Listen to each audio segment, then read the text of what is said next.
Open టాక్కి స్వాగతం. ఎప్పుడైతే TDP Janasena మొదట విడతగా 118 మందితో ఒక లిస్టును విడుదల చేసిందో అది వైసీపీలో పెను ప్రకంపనలు పుట్టించింది. ఎంతలా అంటే వైసీపీ అభ్యర్థుల బలాబలాల మీద ఇప్పుడు వారికి అనుమానం కలిగేంతలా ఒక భయాన్ని పుట్టించింది. అందుకనే వైవి సుబ్బారెడ్డి రంగంలో దిగి ఒక బాంబు పేల్చాడు. ఇప్పుడు అభ్యర్థులు వైసీపీ అభ్యర్థులందరిలో కూడా ఒకటే టెన్షన్, అసలు మేము అభ్యర్థా కాదా, మేము ఇన్ఛార్జా అభ్యర్థి అనే తేడా తెలియక వాళ్ళు సతమతమవుతున్న పరిస్థితి. ఏమన్నాడు వైవి సుబ్బారెడ్డి, ఇప్పటి వరకు మేము ఇచ్చిన 7 లిస్టులు కూడా కేవలం ఇన్ఛార్జులు మాత్రమే, అభ్యర్థులు కానే కాదు, అభ్యర్థులను మేము ప్రకటిస్తామని చెప్పి ఒక వ్యాఖ్య అయితే చేయడం జరిగింది. ఇప్పుడు ఈ వ్యాఖ్యతో ఎవరైతే మేమే అభ్యర్థులు అనుకుని క్షేత్రస్థాయిలో పనిచేయడం మొదలుపెట్టారో వాళ్ళందరూ గొంతులో పచ్చివేలకబడినట్టు అయింది. వాళ్ళు ముందునయ్యి వెనకగోయి, అంటే ముందుకు వెళదామా అభ్యర్థో కాదో తెలియదు, పోనీ వెనక్కి వద్దామా రేపొద్దున మనమే అభ్యర్థి అయితే నష్టపోతాం, ఏం చేయాలో తెలియక సతమతమయ్యే పరిస్థితి. దానికి పోనీ ఎవరైనా అధిష్టానం నుంచి ఒక క్లారిటీ ఇచ్చి లేదురా బాబు మీరే అభ్యర్థి మీరు పని చేసుకోండి అని ఎవరైనా చెబుతారా అని చూస్తే ఆ క్లారిటీ ఇచ్చే సాహసం ఎవరూ చేయట్లా. ఎందుకంటే జగన్మోహన్ రెడ్డి మనసులో ఏముందో ఎవరికీ తెలీదు. ఇక్కడ మాట్లాడింది వైవి సుబ్బారెడ్డి అయినప్పటికీ మాట్లాడించింది జగన్మోహన్ రెడ్డి. జగన్మోహన్ రెడ్డి చెప్పకుండా ఏదో శివుడు ఆజ్ఞ లేనిది చీమైనా కుట్టదన్నట్టు జగన్మోహన్ రెడ్డి ఆజ్ఞ లేనిదే ఆ పార్టీలో ఎవరు కూడా నోరు విప్పి మాట్లాడే పరిస్థితి ఉండదు. అందులో వైవి సుబ్బారెడ్డి ఏం పెచ్చోడు కాదు, అనామకుడు అంతకంటే కాదు. 2 సార్లు టీటీడీ చైర్మన్గా చేశాడు, ఇప్పుడు రాజ్యసభకి వెళ్ళబోతున్నాడు. పైగా జగన్మోహన్ రెడ్డికి అత్యంత విధేయుడు, బంధువు కూడా, అత్యంత నమ్మకస్తుల్లో వైవి సుబ్బారెడ్డి కూడా ఒకడు. అలాంటి ఒక వ్యక్తి ఈరోజు మాట్లాడాడు అంటే ఖచ్చితంగా దాని వెనక పరమార్థం వేరే ఉంటుంది.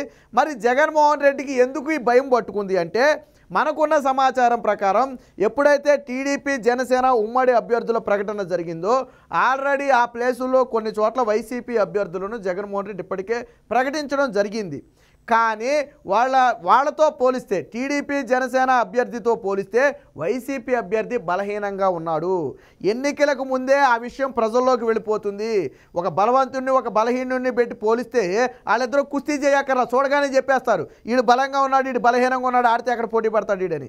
సో ఇలాంటి ఒక భావన ప్రజల్లోకి వెళుతుందనే ఉద్దేశంతో జగన్మోహన్ రెడ్డి ఏం చేశాడంటే అభ్యర్థులను మార్చాలి అనే ఆలోచన బహుశా ఆయన మొదట్లో ఏమైనా తట్టిందేమో. ఎందుకంటే అటుపక్క ఉన్నటువంటి అభ్యర్థికి ధీటైన అభ్యర్థిని నిలబెడితేనే వచ్చే ఎన్నికల్లో విజయం సాధిస్తాం, లేదా కనీసం టైట్ పోటీ ఇస్తాం అనే ఒక ఉద్దేశానికి జగన్మోహన్ రెడ్డి ఏమన్నా వచ్చాడేమో తెలియదు. కానీ అందుకనే ఏం చేయించాడు, వైవి సుబ్బారెడ్డి చేత ఒక ప్రకటన చేయించాడు. వాళ్ళంతా అభ్యర్థులు కాదు ఇన్ఛార్జులు మాత్రమే. కానీ వాస్తవానికి వాళ్ళు ప్రకటించింది అభ్యర్థులనే. ఇప్పుడు మాట మారుస్తున్నారు కానీ ఇన్ఛార్జులను అయితే నువ్వు ఒక చోట నుంచి ఇంకో చోటకి ఎందుకు మార్చావు? ఒక వ్యక్తి అభ్యర్థి కాదు ఇన్ఛార్జ్ మాత్రమే అనుకున్నప్పుడు అక్కడ ఎవరినైనా పెట్టవచ్చు. దానికోసం నియోజకవర్గాలు మార్చేయాల్సిన అవసరం లేదు.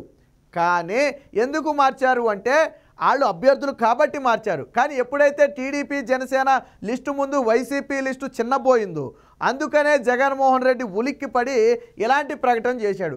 ఇప్పుడు ఈ ప్రకటన వైసీపీలో పెను ప్రకంపనలు పుట్టిస్తుంది. ఎందుకంటే ఇప్పుడు ఒక వ్యక్తిని అభ్యర్థి అని ప్రకటించి వదిలేస్తే తన పని తాను చేసుకుంటూ పోతాడు, గెలుపుకు కావాల్సిన అన్ని ప్రయత్నాలు చేసుకుంటాడు. కానీ అభ్యర్థిని ప్రకటించిన తర్వాత వాళ్ళ అభ్యర్థులు కాదు అంటే వాళ్ళు పని చేయాలా వద్దా, ప్రజల్లోకి వెళ్ళాలా వద్దా, కార్యకర్తలను కలుపుకుని ముందుకెళ్ళాలా వద్దా, డబ్బులు ఖర్చు పెట్టాలా వద్దా, ఇలా అనేక ప్రశ్నలు తొలిచివేస్తాయి. ప్రధానంగా ఇక్కడ డబ్బు అనేది సమస్య. ఎందుకంటే ఎన్నికలు దగ్గర పడుతున్న కొద్ది అభ్యర్థి ఖర్చులు అనేవి పెరుగుతాయి. ఆల్రెడీ చాలామంది విచ్చలవిడిగా ఖర్చు పెట్టడం మొదలుపెట్టారు. కార్యకర్తలకు కానివ్వండి, మనం చూసాం కదా గతంలో వాలంటీర్లు గిఫ్ట్లు ఇచ్చారు, సచివాలయ ఉద్యోగులు గిఫ్ట్లు ఇచ్చారు, జర్నలిస్టులకు గిఫ్ట్లు ఇచ్చారు, ఇలా భారీగా ఖర్చులు పెడుతున్నారు. మరి ఉన్నట్టుండి వాళ్ళంతా అభ్యర్థులు కాదు ఇన్ఛార్జీలు మాత్రమే అంటే వాళ్ళు ఏం చేయాలా? పెట్టిన ఖర్చు అంతా సంగతి దేవుడెరుగు, ఇక ముందు పెట్టబోయే ఖర్చు ఎక్కడి నుంచి వస్తుంది? కాబట్టి వాళ్ళు సందిగ్ధంలో పడిపోయి ఒక్కసారిగా వాళ్ళ దూకుడికి బ్రేక్ వేశారు. అసలు ఈ విషయం మీద స్పష్టత వచ్చిన తర్వాత ముందుకెళ్ళటం మంచిది. ఎందుకంటే టికెట్ ఇవ్వకుండా ఉన్నది మొత్తం కూడా సమర్పించుకోవడం మనకెందుకు వచ్చింది దోలని చెప్పి చాలామంది ఆగిపోయే పరిస్థితి. సో ఇది కూడా వైసీపీకి ముప్పే. ఎందుకంటే ప్రతిపక్షాలు ఒక పక్క దూకుడిగా వెళ్ళిపోతుంటే ఇక్కడ అభ్యర్థి ఎవడో తెలియదు, ఇన్ఛార్జ్ ఎవడో తెలియక ప్రజల్లోకి వెళ్ళే పరిస్థితి లేదు.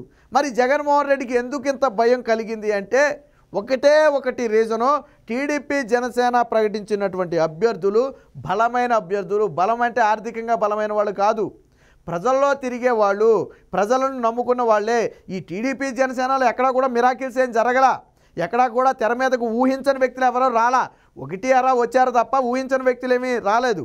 అందరూ కూడా 5 ఏళ్లుగా పార్టీ కష్టపడిన వాళ్ళే, ఆల్రెడీ ఇప్పుడు అక్కడ ఇన్ఛార్జీలుగా ఉన్నవాళ్ళే అభ్యర్థులుగా ఉన్నారు. అందులో మొహమాటమే లేదు. అంటే కానీ ఇక్కడ వైసీపీకి వచ్చేటప్పటికి ఎవరు కష్టపడింది ఒకడు, ఇప్పుడు అభ్యర్థి ఒకడు. వైసీపీలో ధనబలం ప్రధానం. నీకు టికెట్ కావాలంటే వైసీపీలో డబ్బు కావాలా. నువ్వు ఎమ్మెల్యే అయితే ఒక 30 కోట్లు 35 కోట్లు పార్టీకి డొనేషన్ ఇవ్వాలా, లేదు నువ్వు ఎంపీ అయితే ఒక 150 కోట్లు 100 కోట్లు డొనేషన్ ఇవ్వాలా. కానీ ప్రతిపక్షాలకు వచ్చేటప్పటికి అలాంటిది కాదు. వాళ్ళు ప్రజల్లో 5 ఏళ్ల పాటు తిరిగారా లేదా, కష్టపడ్డారా లేదా. ప్రజల్లో తిరిగిన వాడికి ప్రజలు ఓటేస్తారు తప్ప డబ్బుతో వచ్చిన వాడికి ప్రజలు ఓటేయరు కదా. అందుకనే ఇక్కడ ఆ వ్యత్యాసం అనేది చాలా స్పష్టంగా కనపడింది. ఇప్పటికే వైసీపీలో అసంతృప్తులు తీవ్ర స్థాయిలో ఉన్నమాట వాస్తవం. ఎప్పుడైతే నువ్వు 7 లిస్టుల్లో కొంతమందిని తీసి పక్కన పెట్టావో వాళ్ళంతా కూడా ఇతర పార్టీల్లోకి వెళ్ళిపోయే పరిస్థితి. ఇప్పుడు కన్నా నిజంగా ఇప్పుడు ప్రకటించిన వారిని కాదు అని నువ్వు మళ్ళీ అభ్యర్థులను ప్రకటిస్తే ఇప్పుడు ఉన్నవాడు కూడా ఎవడో వైసీపీ పార్టీలో ఉండరు. ఎందుకనంటే గత చరిత్రలో ఎప్పుడూ కూడా ఇలాంటి ఘటనలు జరగల.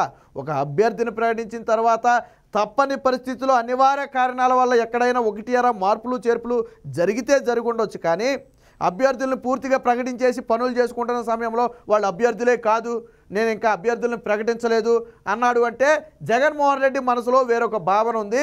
ఆ భావం ఏంటనేది తెలియాలంటే కొద్ది టైం పడుతుంది. ఎందుకంటే మిగతా వాళ్ళలాగా జగన్మోహన్ రెడ్డి 10 మందితో కూర్చుని చర్చించి నిర్ణయాలు తీసుకునే టైపు కాదు.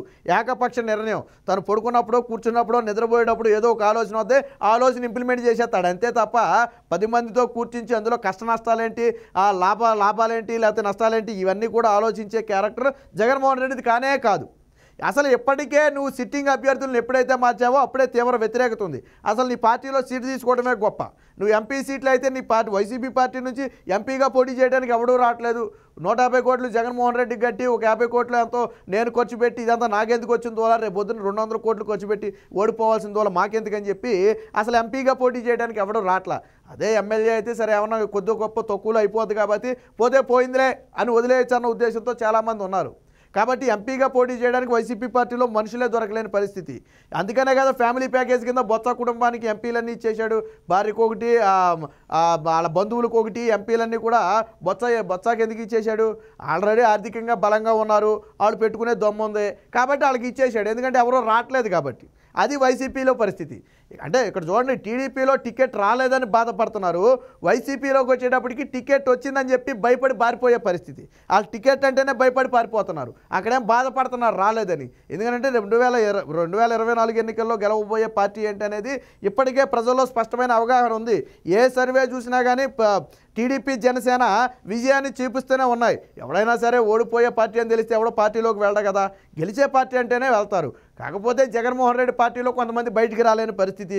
రోజా కానివ్వండి, కొడాలి కానివ్వండి, వల్లభనేని వంశీ కానివ్వండి, ఇలాంటి వాళ్ళందరూ కూడా వేరే పార్టీలోకి వెళ్ళలేరు. కాబట్టి అలాంటి వాళ్ళందరూ ఆ పార్టీని అంటుపెట్టుకుని ఉంటారు తప్ప ఏది ఏమైనప్పటికీ జగన్మోహన్ రెడ్డి చెబుతున్నటువంటి ఈ పార్టీ అభ్యర్థులు కాదు అనే విషయం వైసీపీలో పెను ప్రకంపన సృష్టిస్తుంది. మరి అభ్యర్థి ఎవరు? ఇప్పుడు ప్రకటించిన వాడు ఇన్ఛార్జ్ అయితే అభ్యర్థిని ఎప్పుడు ప్రకటిస్తారు? ఇది వైవి సుబ్బారెడ్డి యాదృచ్ఛికంగా మాట్లాడిన మాట అయితే కాదు. జగన్మోహన్ రెడ్డి తన మనసులో మాటే చెప్పించాడు. దాని వెనక పరమార్థం వేరే ఉంటుంది. అది ఇంప్లిమెంట్ చేసేదాకా ఎవరికీ తెలియదు. మరి ఏమన్నా ప్రశాంత్ కిషోర్ టీం ఏమన్నా చెప్పిందో లేకపోతే జగన్మోహన్ రెడ్డి మనసులో ఏమైనా ఆలోచన ఉందో తెలియదు. కానీ ఇప్పుడు ఉన్నవాళ్ళు ఎప్పుడైతే అభ్యర్థులు కాదు అన్నారో వాళ్ళు పనులు చేయటం కూడా మానేశారు. అసలు ఇప్పటి వరకు మేము పెట్టిన ఖర్చు పరిస్థితి ఏంటి? ఇప్పటి వరకు కార్యకర్తలకు మేమే అభ్యర్థులని చెప్పుకున్నాం, ప్రజలకు మేమే అభ్యర్థులని చెప్పి నియోజకవర్గాల్లో తిరగటం మొదలుపెట్టాం. ఈరోజు మమ్మల్ని మారిస్తే మేము తల ఎక్కడ పెట్టుకోవాలి? వాళ్ళకి మేమేమి సమాధానం చెప్పాలి? మా రాజకీయ భవిష్యత్తు ఏం కావాలని చెప్పి క్షేత్రస్థాయిలో అభ్యర్థులందరూ కూడా తీవ్ర ఆందోళన చెందే పరిస్థితి. ఏది ఏమైనా టీడీపీ జనసేన లిస్ట్ అనేది వైసీపీలో పెను ప్రకంపనలు పుట్టించింది అనేది మాత్రం వాస్తవం.